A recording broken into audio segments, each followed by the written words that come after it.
Un nombre, una historia, prédicas, Eclesia Dulam. Colosenses capítulo 1. Vamos a ver una introducción rápida porque hay que cubrir bastante. Quiero cubrir bastante.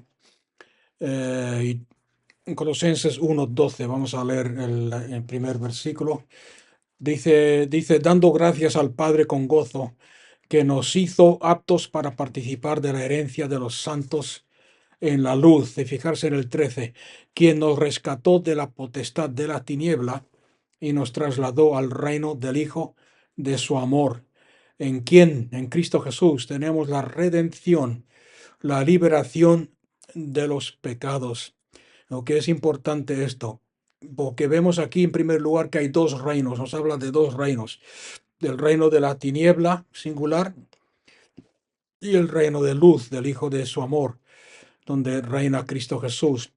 Y es como si queréis verlo de una forma ilustrativa, es como tener dos reinos diferentes, dos naciones diferentes separadas por un río entre ellos. Y para cruzar de una nación a la otra, para salir del reino de la tiniebla y pasarse al reino de luz, necesitamos un puente para cruzar ese río.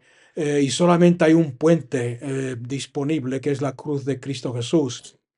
Ahora, lo que pasa es que la mayoría de los creyentes se quedan en el puente, se quedan en la cruz, cuando la Biblia dice bien claro de que Dios nos ha llamado a reinar como reyes y sacerdotes empezando en esta era, en este tiempo, y continuando cuando Él establezca físicamente su reino aquí en la tierra. Ahora, cuando Cristo Jesús establezca su reino aquí en la tierra físicamente, va a ser muy fácil reinar, porque Él es el que va a estar aquí sentado sobre el trono.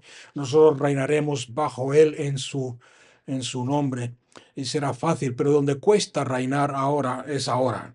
Donde cuesta ser reyes y sacerdotes es ahora. Y quiero que os toméis esto como algo importante, porque como he dicho varias veces, estamos en un tiempo profético, en un tiempo importante donde la situación y las circunstancias y los gobiernos y la iglesia y muchas cosas están cambiando.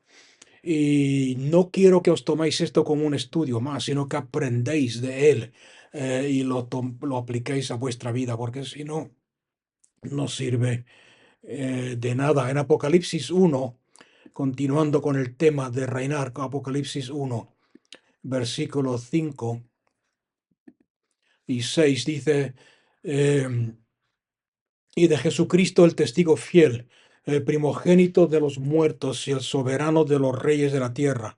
En otras palabras, el Rey de Reyes. Fijarse lo que dice, al que nos amó y nos libertó de nuestros pecados, ¿con qué?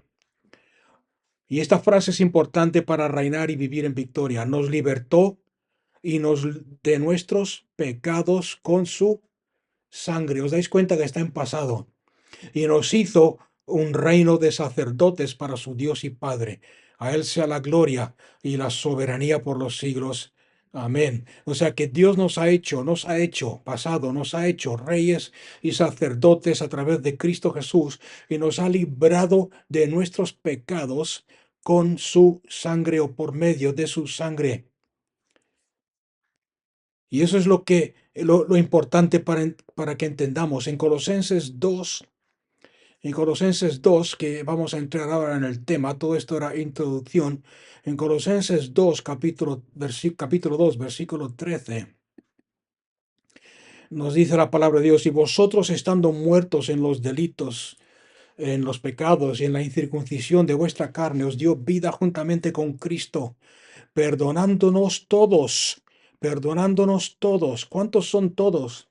Los pecados, los delitos, cancelando. Ok, fijarse en las palabras, las estoy enfatizando porque aquí está el secreto a la vida, al triunfo sobre Satanás. Cancelando el documento de la deuda con todos los decretos que nos eran contrarios, y los quitó de en medio, clavando ese decreto, clavando todo documento que estaba en contra nuestra en la cruz. O sea que, y sigue diciendo, y después de despojar en ella, en la cruz, a los principados y a los potestades. ¿De qué está hablando aquí, principados y potestades? Está hablando de Satanás, está hablando de sus principados, está hablando de sus gobiernos y potestades satánicas. Los humilló públicamente a llevarlos prisioneros en desfile triunfal. El versículo 16, por tanto, ¿qué quiere decir por tanto? Por tanto quiere decir, por lo que acabamos de leer, porque Cristo Jesús ha destruido el decreto que nos era contrario, todo aquellos documentos legales, y fijarse en mis palabras, documentos legales que nos eran contrarios y que nos condenaban, los clavó destruyéndolos, dice otra versión, deshaciéndolos, dice otra versión, en la cruz del Calvario, en Cristo Jesús. Despojó en ellas a los principados, a Satanás y a las potestades, humillándolos públicamente. Por tanto, por haber hecho eso, nadie os juzgue. Ahora quiero que comparéis esa nadie os juzgue con Romanos 8.1. ¿Qué dice Romanos 8.1? En Romanos 8.1 dice, por lo tanto, y vuelvo a repetir, por lo tanto, ¿por qué? ¿Qué significa por lo tanto? Porque Cristo Jesús ha destruido el documento legal que había en contra nuestra. No hay condenación. ¿Os dais cuenta? Que nadie os juzgue. ¿Por qué no nos puede juzgar nadie? Porque no hay condenación. ¿Por qué no hay condenación? Porque todo aquello que estaba contrario, que era contrario a nosotros, todo documento legal. Y es ahí el secreto a tratar con Satanás y a tratar con la lucha contra el pecado en nuestra vida y contra los ataques de Satanás. La única persona que puede con éxito tratar con Satanás son aquellos que a través de la sangre y la cruz de Cristo han escapado de toda condenación. ¿Alguien me ha entendido? En primer lugar, ¿qué aprendemos de esto entonces? ¿Por qué? ¿Por qué funciona esto? Porque en primer lugar, nuestros pecados han sido perdonados. Porque Cristo Jesús ha pagado el precio, lo que la justicia demandaba. O sea que no hay ningún pecado en nuestro pasado que nos condene. Tú puedes buscar, y a propósito, es el cristianismo bíblico es la única religión, entre comillas, que ofrece esto, que puede garantizarte esto, que puede tratar con tu pasado. Ninguna otra religión del mundo, sea la que sea, humana o inventada por el hombre o por el diablo, puede tratar con tu pasado. Ninguna de ellas. El Evangelio de Cristo Jesús es el único mensaje que te dice que por la sangre de Cristo Jesús tu pasado, tus pecados han sido borrados. Y en segundo lugar, la muerte de Cristo Jesús en la cruz del Calvario ha terminado con todos los requisitos que la ley de Moisés, como medio para lograr nuestra justicia con Dios, como medio para acercarnos a Dios, todo lo que la ley de Moisés requería que hiciéramos para poder acercarnos a Dios y ser justificados, ha sido destruido en la cruz, ha sido terminado en la cruz del Calvario. Satanás, la Biblia dice que Satanás, para que veáis cómo funciona, la Biblia dice que Satanás es el acusador que acusa a nuestros hermanos, nos acusa día y noche delante de Dios. Cada vez que nosotros nos queremos acercar a Dios, cada vez que nosotros queremos hacer algo por Dios, cada vez que tú quieras hacer algo por Dios y acercarte a Dios, Satanás se va a levantar y va a decir, no, no puedes acercarte a Dios, porque el mandamiento número 7, por ejemplo, el mandamiento número 7 de la ley de Moisés, el mandamiento número 7, artículo número 8 de la página 124 de la ley de Moisés dice, y tú no lo has hecho, O sea que no tienes derecho a acercarte a Dios, no tienes derecho a la justicia de Dios, no tienes derecho, tengo derecho a estar en tu vida y destruirte. No sé si me entendéis o no, pero a través de la sangre de Cristo Jesús, Dios ha quitado todas esas barreras, todos esos documentos legales, los ha clavado en la cruz. Ahora, cuando tú vienes a la cruz, en la cruz de Cristo, todo requisito, todo lo que la ley requería, se ha acabado y no se extiende más allá de la cruz. Y eso lo digo porque hay muchos creyentes, y quizás tú los has, los has escuchado decir, sí, pero los 10 mandamientos hay que seguir cumpliéndolos. Los 10 mandamientos es lo básico, los 10 mandamientos, no, ¿qué dice la palabra de Dios? Cancelando el documento de deuda con los decretos que nos eran contrarios, los quitó de en medio, clavándolos en la cruz. Y no hay ninguna, no hay otra, no, como creyentes, no. Ok, lo que estoy diciendo ahora es peligroso. Yo lo sé que es peligroso porque hay muchos creyentes que todavía no han renovado su mente con la palabra de Dios, con el Evangelio, y siguen viviendo con esa actitud, con ese temor. Y eso es condenación, eso es culpabilidad. Es por eso que en Romanos 6:6, en Romanos 6:6, el apóstol Pablo le dice a los romanos, conociendo esto, sabiendo esto, vamos a verlo. Sabiendo esto, que nuestro viejo hombre fue crucificado con Cristo, a fin de que el cuerpo pecaminoso fuera desactivado para no servir más al pecado. Sabiendo esto, en el versículo 11 de ahí de Romanos dice, así también vosotros consideraos muertos al pecado. En otras palabras, cuando Cristo Jesús murió por nosotros en la cruz de Calvario, nosotros fuimos crucificados juntamente con Él. Y no solamente destruyó todo ordenanza legal, todo documento legal que era capaz de condenarnos, sino que nos tomó a nosotros y nos crucificó juntamente con Cristo.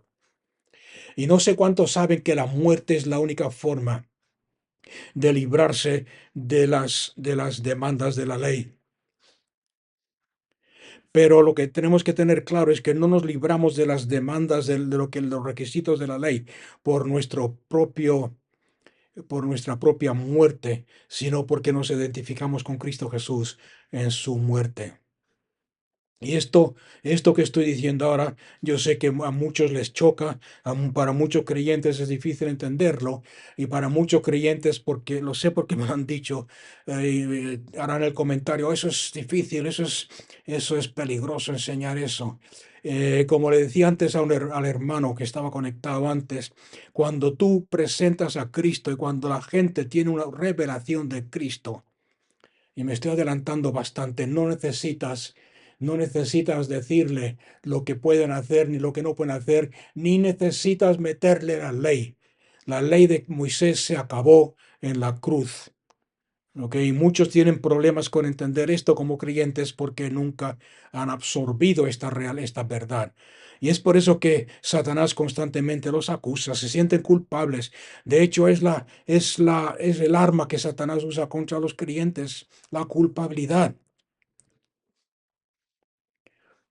Queremos orar y nos sentimos culpables, que no hemos hecho suficiente. Queremos hacer algo por Cristo y nos sentimos culpables de que no llegamos a la estatura necesaria para que Dios nos use. Queremos, queremos servir a Dios y sentimos esa culpabilidad. Es el arma de Satanás contra nosotros. En Isaías 53:10, si queréis más versículos bíblicos, más base bíblica para lo que estoy diciendo, e incluso en el Antiguo Testamento, Isaías 53:10, dice la palabra de Dios, le pareció bien a Adonai quebrantarlo, hablando de Cristo Jesús, y someterlo a padecimiento, cuando su vida haya sido puesta en sacrificio expiatorio. Verá a su descendencia, vivirá por días sin fin, y la voluntad de Adonai, el Señor, triunfará en su mano. A causa de la aflicción de su alma verá la luz y quedará satisfecho por su conocimiento. Y el justo, fijarse bien, y el justo, Cristo Jesús, por su muerte en la cruz, justificará, justificará a muchos y cargará con los pecados de ellos. En otras palabras, es la muerte de Cristo la que borra todo sentido de culpabilidad y nos justifica totalmente. Eh, o sea que eso es importante que lo veamos. Y estoy hablando de derrotar al enemigo, estoy hablando de vencer, de vivir una vida victoriosa. Acordaos de lo que he dicho al principio. Nadie puede vivir en victoria sobre Satanás. Nadie puede vivir en victoria sobre Satanás si no has entendido el, el poder de la muerte de Cristo Jesús, de que no hay condenación en tu vida, de que has sido libre de la condenación, de que no te puede condenar, de que no puede tomar la ley de Dios. Y no estoy diciendo que la ley de Dios sea la ley. Cuando digo la ley de Dios, estoy hablando de los 10 de la ley de Moisés, y que no son solamente los 10 mandamientos, hay 630 y pico más. Usarlos contra ti porque has sido justificado por Cristo Jesús. Entonces, teniendo eso en cuenta, tenemos la victoria en Cristo. Podemos entrar en la victoria, triunfar en Cristo, usar las armas de nuestra milicia, como dice la palabra de Dios. Usar las armas de nuestra milicia, que las menciona en Efesios 6:12. Pero para poder usarlas y ser victoriosos en ellas, tenemos que librarnos de toda culpabilidad y no permitir ni dejar que a través de nuestros pensamientos, porque el campo de batalla de Satanás son nuestros pensamientos. Es que no eres digno. ¿Por qué nos pasan todas estas cosas? ¿Por qué nos vienen todo esto? Es por un castigo que hemos hecho, que no hemos hecho, que hemos dejado de hacer, que nos falta. O sea que el primer paso y el más importante es reconocer, como dice Pablo a los romanos, sabiendo esto, consideraos pues muertos. A un hombre muerto que ya ha pagado en Cristo por sus pecados no se le puede volver a juzgar. Antiguamente a los asesinos, a los criminales los colgaban. Y una vez que estabas colgado del cuello, habías muerto, no podían volver a colgarte. No podían volver a condenarte por nada más. Si te colgaban por un crimen y después en el futuro salía otro y te condenaban, decían, sí, porque Manolo hizo esto y esto y esto, ya no pueden volver a condenarte porque ya fuiste colgado. Y eso es lo que tenemos que entender. Eso es el secreto y la clave a la victoria. Ahora, ¿cómo se vive la victoria? La victoria no es tuya. La victoria no la puedes conseguir tú. La victoria no puedes conseguirla tú por mucho que te esfuerces, porque es Cristo Jesús el que ha ganado la victoria, como hemos visto antes en Colosenses. Pero lo que eso significa no es que tú puedas, porque hay dos errores que cometemos como creyentes. Es normalmente cuando empiezas a enseñar estas cosas. Eh, la primera es que creyendo de que el primer error que cometemos es que nosotros tenemos que luchar para ganar la victoria. No, porque Cristo Jesús ya la ha ganado. Y el otro error es lo contrario, pensar que no tenemos que hacer nada, que simplemente tenemos que quedarnos ahí quietos con los brazos cruzados porque Cristo Jesús ya ha vencido. Tampoco. Nuestra responsabilidad es el aplicar la victoria que Cristo Jesús ya ha ganado.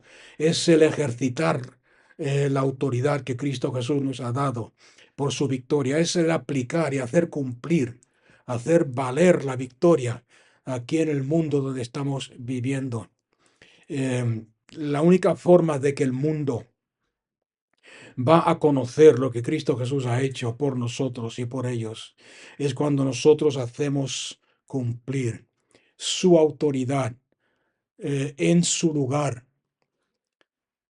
haciendo discípulos de las naciones. O sea que ese es el primer principio de la guerra espiritual. Cristo Jesús lo ha hecho todo en la cruz de Calvario, pero tú y yo tenemos que hacerlo valer. Tenemos que imponer la victoria de Cristo. Tenemos que imponer la autoridad de Cristo Jesús, haciendo discípulos. ¿Cómo se hace? Haciendo discípulos de las naciones. Entonces nosotros tenemos que demostrar esa victoria.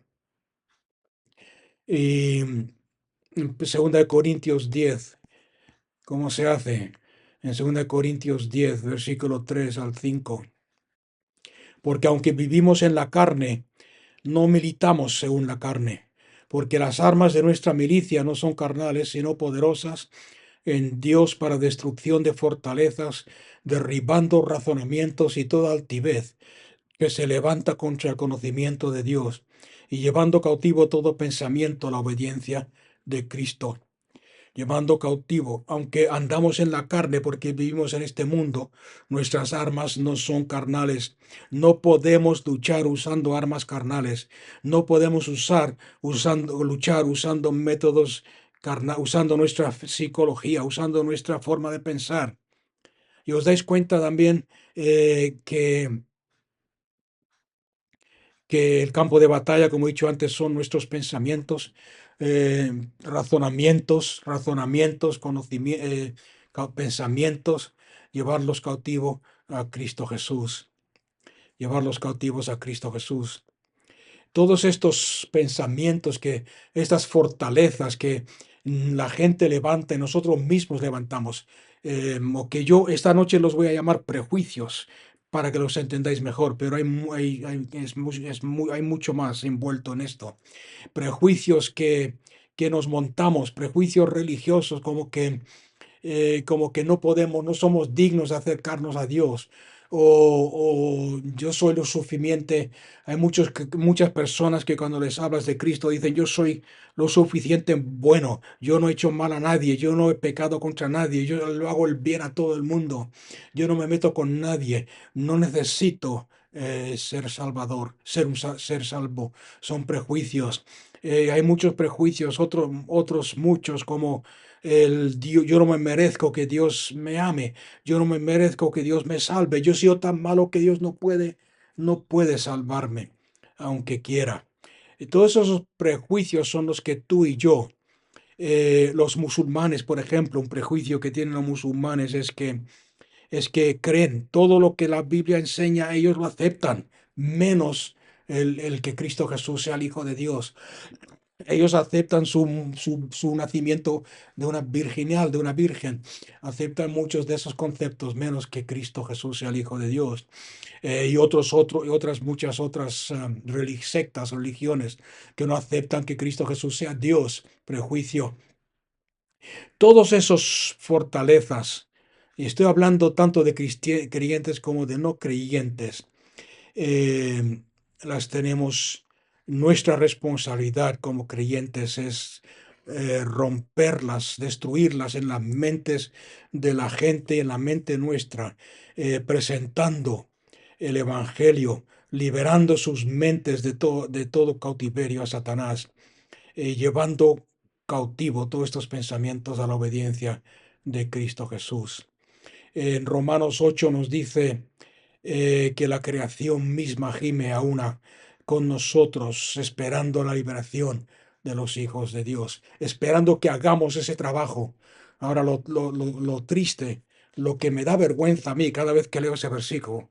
El otro día hablando con un hermano por teléfono me comentó este versículo, me dijo, ¿qué pasa con este versículo? Y cada vez que leo este versículo me lo recuerda a alguien, me da vergüenza, porque la iglesia de Cristo Jesús lleva 19 siglos, o mejor dicho, la creación lleva 19 siglos esperando que la iglesia de Cristo haga su trabajo, que la iglesia de Cristo, el cuerpo de Cristo, aplique y haga cumplir la victoria de Cristo, que la iglesia de Cristo aprenda a ejercitar la autoridad que Dios nos ha dado.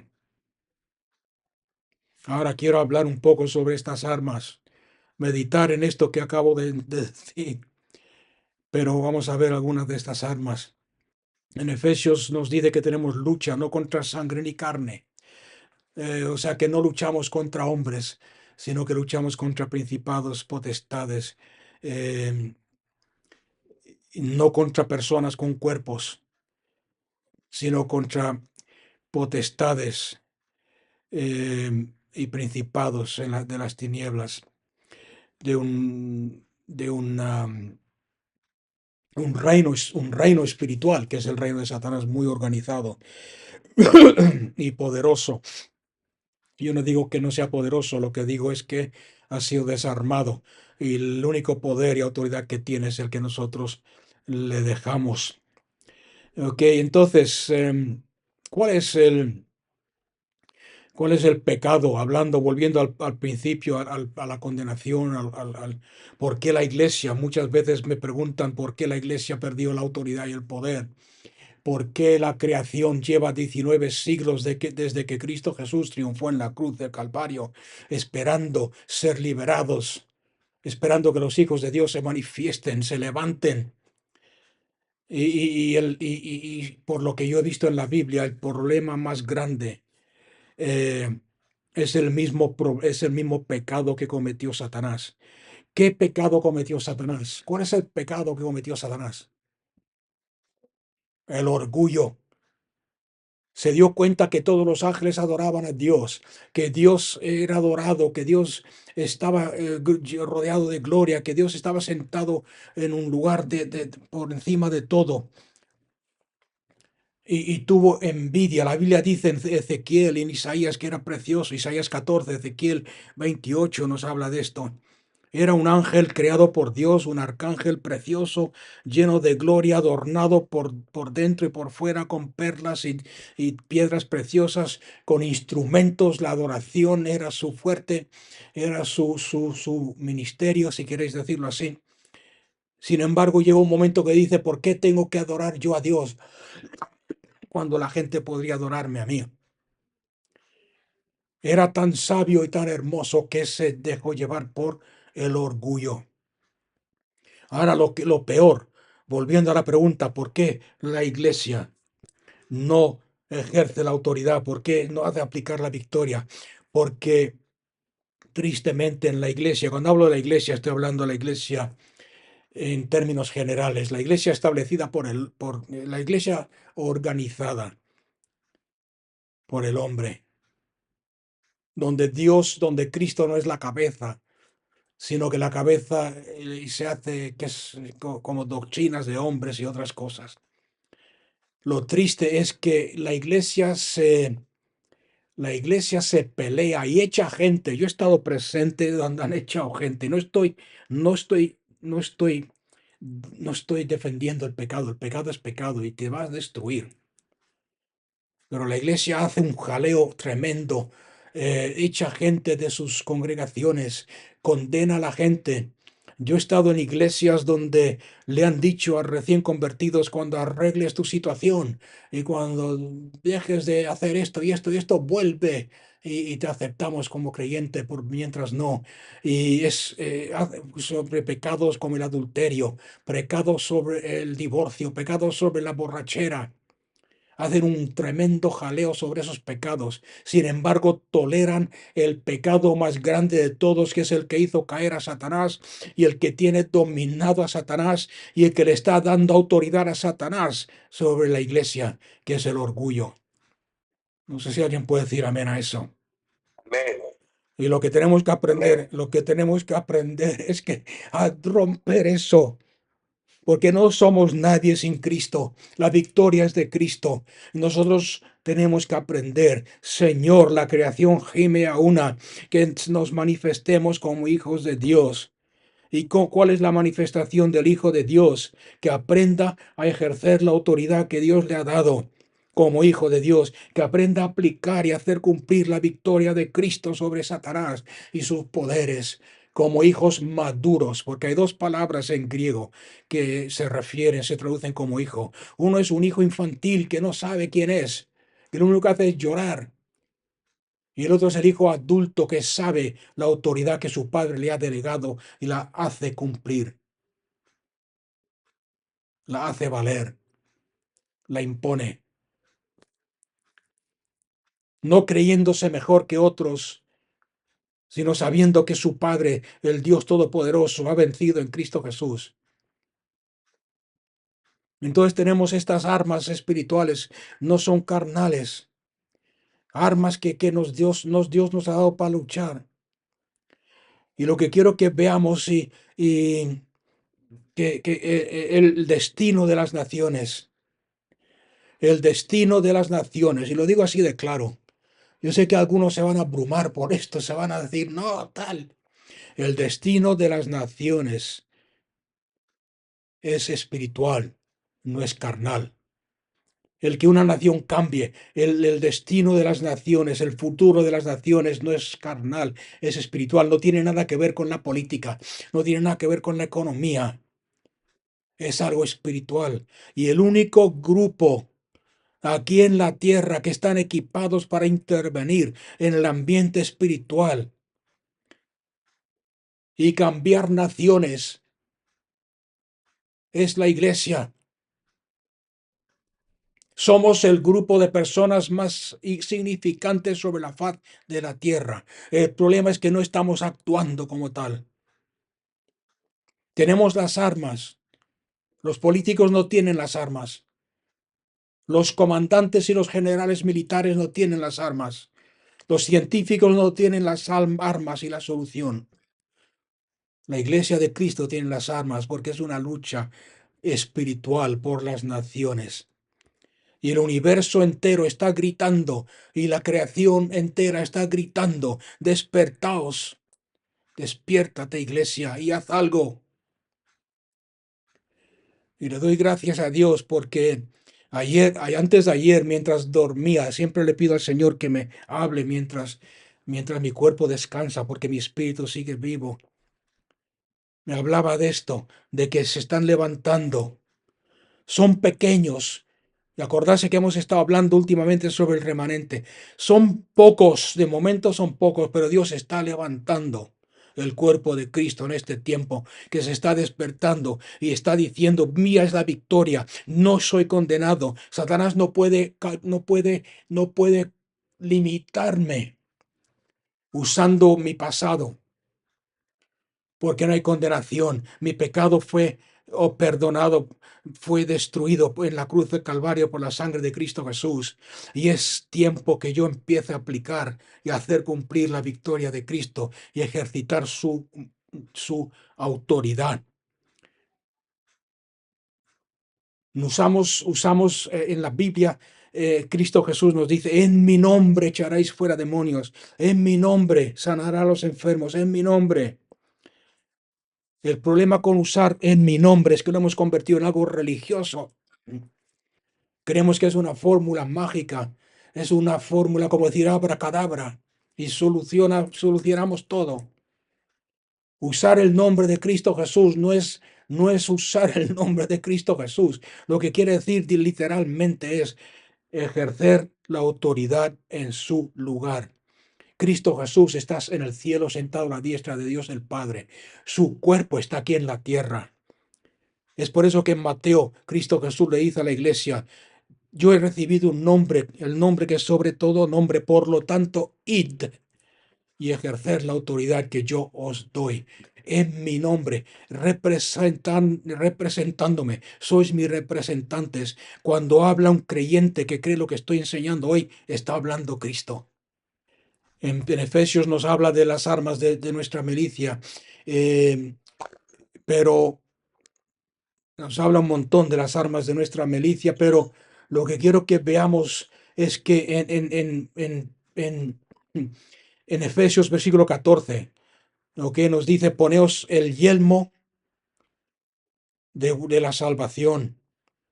¿Cuál es el yelmo de la salvación? El yelmo se pone sobre tu cabeza para proteger tu mente, para proteger tus pensamientos, para lo que hablamos antes, todo sentido de culpabilidad. No permitir que Satanás te condene. No permitir que te condene por algo que Dios ya ha perdonado. No te condene por algo que ya ha sido declarado justo. Y además que no puede condenarte porque estás muerto, crucificado con Cristo. El yelmo de la salvación. Ahora, quiero que veáis cuál es el yelmo, porque muchos no entienden este concepto de el yelmo. Muchos creyentes dicen, yo sé, el yelmo de la salvación es saber que soy salvo. ¿Significa eso tener el yelmo puesto? No. Porque Pablo aquí en Tesalonicenses y en Corintios y en Efesios, donde dice poneos el yelmo de vuestra salvación, le está hablando creyentes salvos, bautizados y llenos del Espíritu Santo.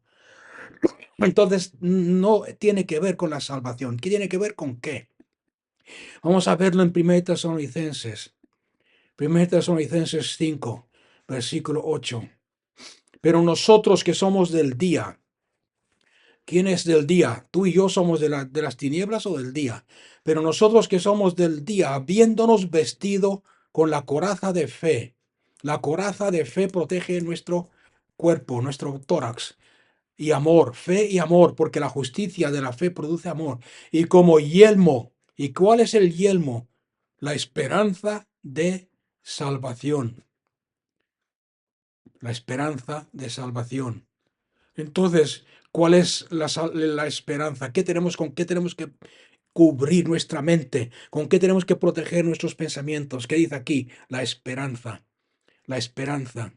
La esperanza protege tu mente. La esperanza te protege de todo desánimo. La esperanza te protege de toda depresión.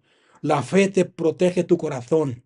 Porque es la coraza que nos ponemos aquí delante. La fe protege nuestro corazón, cubriendo nuestro corazón. Con el corazón se cree, pero con la esperanza protege nuestra mente. Es por eso que en Hebreos capítulo 11, donde habla de la fe, dice, porque la fe es lo que le da sustancia a nuestra esperanza. Os voy a dar algunos ejemplos para que me entendéis, porque no sé si esto está claro, pero hoy en día miramos el mundo tal como está, miramos el telediario, vemos guerras, rumores de guerras, vemos pestilencias, vemos enfermedades, vemos dictadores que se levantan y controlan y manipulan al pueblo, vemos ataques satánicos, vemos brujería, vemos un montón de cosas. Y es muy fácil desesperarse. Es muy fácil decir, Señor, ¿dónde estás? Señor, ¿dónde estás? Sin embargo, la esperanza protege nuestra mente. ¿Por qué? Porque la esperanza, ¿qué nos dice? La esperanza nos dice que aunque pase, y esta es la convicción a la cual tenemos que llegar, aunque esté pasando todo lo que está pasando alrededor nuestro, en el mundo, en las naciones, Cristo, Dios está sentado en el trono.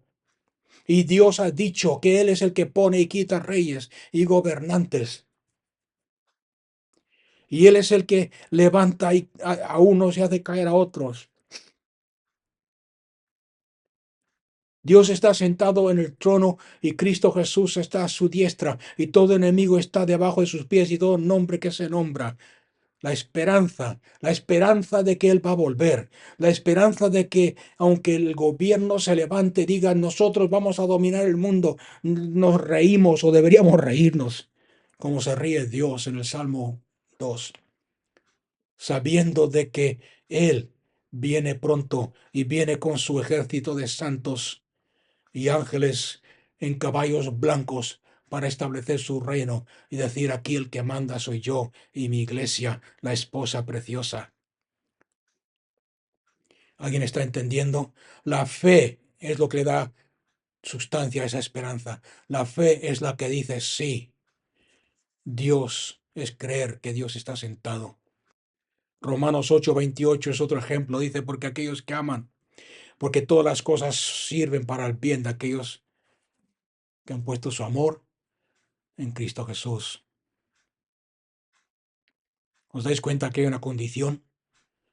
Porque este versículo nos gusta citarlo a todos. Todas las cosas, ¿no? Cuando nos pasa algo mal, todo nos ayuda para bien, sí, pero ¿cuál es la condición? Aquellos que han puesto su amor. ¿Cuál es el amor? El producto de la justicia. El saber que Dios nos ha perdonado, saber que Dios nos ama. Otra arma, y aquí ya quiero enfatizar esto porque es importante, poner atención. El arma, casi todas estas cosas que menciona Efesios 6 son armas de defensa. El yelmo protege nuestra mente. La coraza protege nuestro corazón, nuestro espíritu. La única arma de ataque es la espada del espíritu, que es la palabra de Dios. Ahora, ¿qué significa esto? Que la palabra de Dios no es, hay dos palabras en griego, logos y rema. Las dos cosas. Hay muchos que enseñan de que logos es la palabra escrita y rema es la palabra revelada. Que si hasta que Dios no te lo revela y no te lo da a ti personalmente como revelación, no sirve, no funciona. No es así. Si tú lo buscas en el griego original, yo he leído esto en el griego y es la misma cosa, la misma definición, la misma. Logos y rema quiere decir lo mismo. La única diferencia que eh, el logos es el consejo de Dios escrito, pero puedes tú tener el logos, ok, yo tengo el logos escrito, puedes tener el logos escrito, lo puedes tener en la mesita al lado de tu cama, ahí sin abrirlo, a lo mejor lo lees todas las noches, lees un salmo y lees un proverbio, pero hasta que no coges esa palabra escrita y la declaras con tu boca, no sirve absolutamente de nada. Y cuando tú coges la palabra de Dios escrita y la declaras con tu boca, se convierte en rema. ¿Me habéis entendido? ¿No? Y es esa palabra hablada la que destruye, la que tiene poder. Pero la espada, y aquí Pablo está usando el ejemplo del ejército de los soldados romanos para hablar. Estaba encadenado entre dos soldados romanos y cuando estaba escribiendo esta carta a los Efesios se inspiró en la armadura romana. Ahora, ¿cuál es el problema? Que la espada de los romanos, no sé si lo habéis visto en alguna película de gladiadores o de Ben-Hur o de algo, que la espada romana es corta. Aunque no sé exactamente cuándo medía, pero comparada con la espada de otras épocas y otros ejércitos es corta y ancha. O sea que estás limitado a lo que alcanza tu mano con la espada. No sé si me estáis entendiendo. No puedes, no puedes vencer a Satanás, el reino de Satanás, más allá de lo que alcanza tu mano. Si queréis usar términos más naturales, más sencillos. Ahora, ¿cómo sigue, cómo termina? Porque aquí está el secreto, ¿cómo termina el versículo 18 de Efesios 6? Porque siempre hay 6 armas que nos menciona ahí, el yelmo, el calzado del Evangelio, el apresto del Evangelio, el yelmo, son 6 armas, pero siempre que en la Biblia, esto es algo que yo he aprendido, que siempre que hay un número, un 6, tiene que haber un 7. ¿Cuál es el número 7? El número 7, el versículo 18.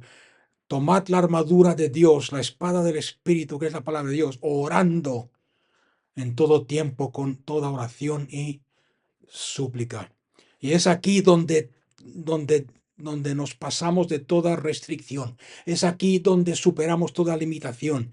Es aquí donde entramos en la área de la ilimitación. La oración no tiene límites. La oración es nuestro misil. Hoy en día se habla mucho en la tele de misiles balísticos intercontinentales que llegan de un continente a otro. La oración es nuestro misil intercontinental. Podemos lanzarlo desde cualquier lugar.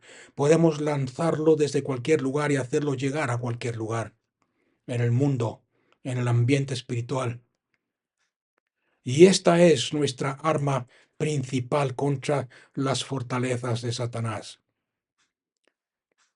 Hay 3 cosas importantes, 3 armas importantes. Y yo sé que os estoy confundiendo un poco mezclando todas estas armas, pero escucharlo otra vez después en el internet. Hay 3 armas principales que son capaces de derribar toda fortaleza de Satanás. La palabra de Dios, el nombre de Cristo Jesús y la sangre de Cristo Jesús, el Cordero de Dios. Ahora, las armas que tenemos en Cristo Jesús son muy poderosas. Es por eso que he mencionado lo de la palabra rema, el hablar y confesar la palabra de Dios. Hay armas poderosas, tenemos armas poderosas y en el mundo hay armas súper poderosas. Pero para usar esas armas necesitas algo con que lanzarlas.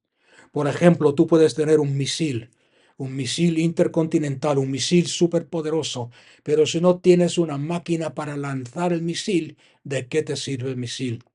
Tú puedes tener una bomba, pero si no tienes un avión bombardero para tirar y lanzar la bomba, ¿de qué te sirve tener la bomba? Tú puedes tener un montón de balas guardadas en tu casa, pero si no tienes un rifle para disparar esas balas, ¿de qué te sirven las balas? Incluso algo tan simple como una flecha, una saeta, creo que se dice también flecha.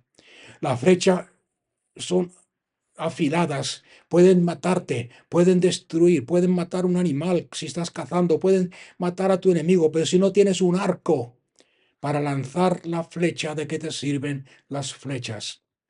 Entonces, no sé si estáis viendo lo que estoy tratando de enseñar,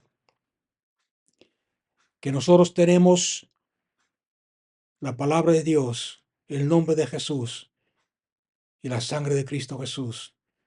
¿Cómo hacemos que sean efectivos contra el reino de Satanás? ¿Cómo las lanzamos? ¿Qué usamos para lanzar estas armas? Y solamente en la Biblia he visto que hay 4 cosas. Las 4 cosas son la oración, la alabanza, la predicación y el testimonio. La oración, la alabanza, la predicación de Cristo, la palabra de Cristo y el testimonio.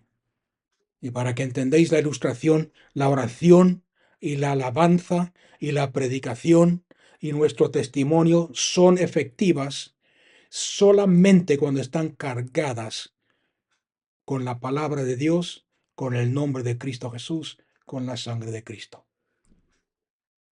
No sé si me estoy aclarando un poco ahora. La palabra de Dios son las balas. El nombre de Cristo Jesús es el misil. La sangre de Cristo es el intercontinental balístico. Y se disparan usando la oración, la alabanza, la predicación y el testimonio. Ahora no puedo entrar en mucho detalle esta noche, pero os voy a dar un ejemplo para que veáis. El Salmo 8, versículo 2. Voy a usar la alabanza como ejemplo. Salmo 8, versículo 2. No sé si lo conocéis de memoria.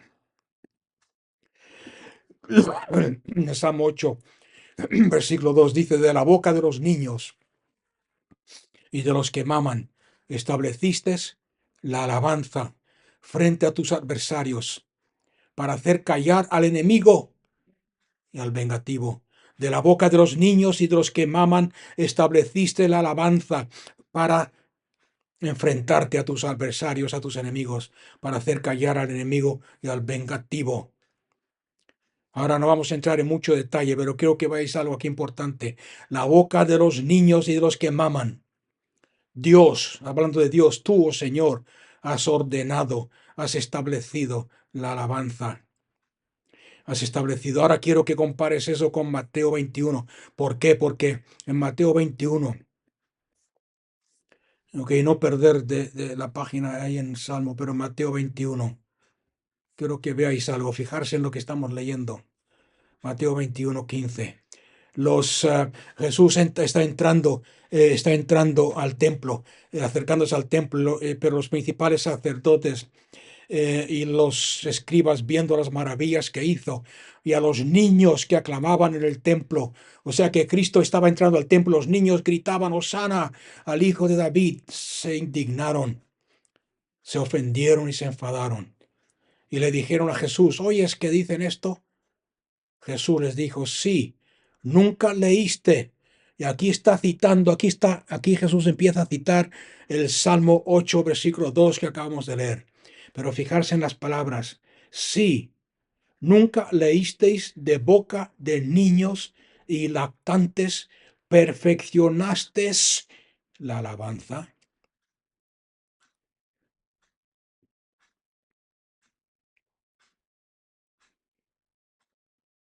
O sea que aquí tenemos un problema.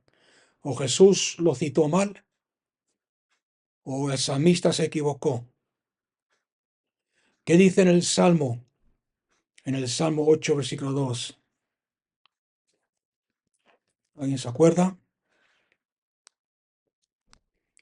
La boca de los niños ordenaste la alabanza. Sin embargo, aquí dice perfeccionaste la alabanza. En otras palabras, ¿qué entendemos por esto? Tú has ordenado fuerza a través del Espíritu Santo, has perfeccionado la alabanza.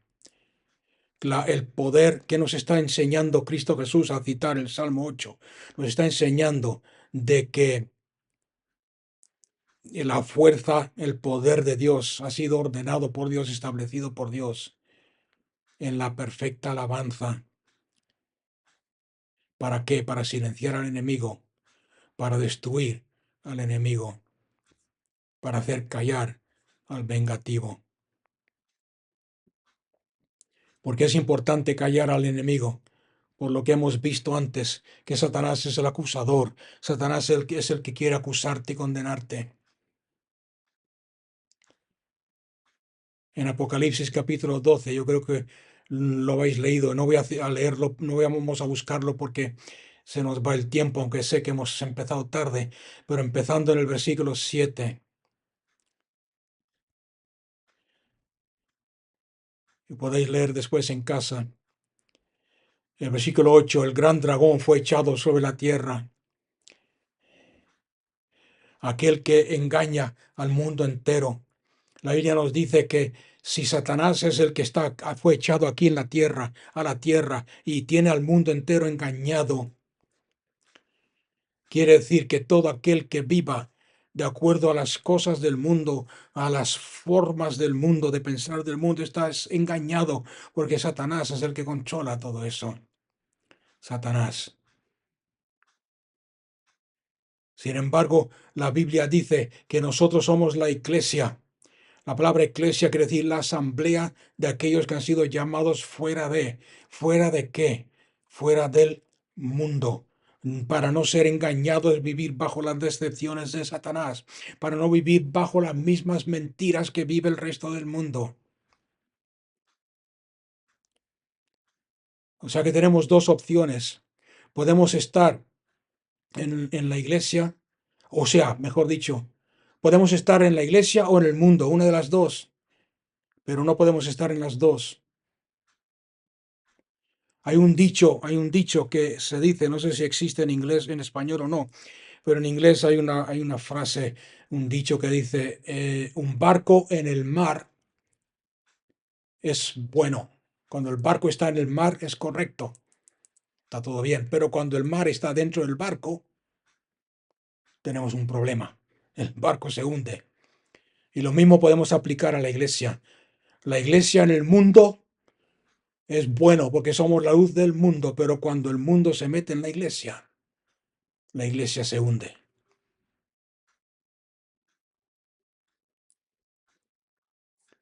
Amén. Y eso es lo que tenemos que evitar.